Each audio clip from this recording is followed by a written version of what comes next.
Hi అండి. ఈరోజు పచ్చి పులుసు, చిక్కుడుకాయ కర్రీ, ఆలుగడ్డ బఠానీ కర్రీ, ఉల్లిగడ్డ బగారన్నం. ఈరోజు బగారన్నం ఈ కర్రీస్ అండి అన్నీ కలిసిపోతున్నాయి.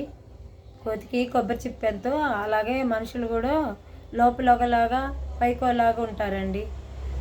నటిస్తుంటారు ఎందుకో. కష్టాల్లో ఉన్న వాళ్ళని పైకి మాత్రం పలకరించినట్టే ఉంటారు, లోపల మాత్రం వాళ్ళ కడుపులో ఎంత కుళ్ళు ఉంటుందో. నేనేమో అనుకున్నానండి, ఈరోజు నేను చూశానండి.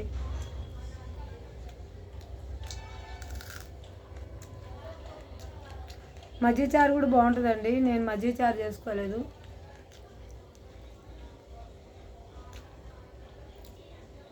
నిన్న ఒక వీడియో పెట్టానండి, చూడండి. ఆ వీడియో చూసి నా కోసం ఏదన్నా ఉంటే చెప్పండి. మనుషులు కూడా సరిగా లేరండి. జీవితం అంతా ఇలాగే అయిపోతుందో ఏమో. మీరే లైక్ చేయండి, సబ్స్క్రైబ్ చేయండి, కామెంట్స్ పెట్టండి.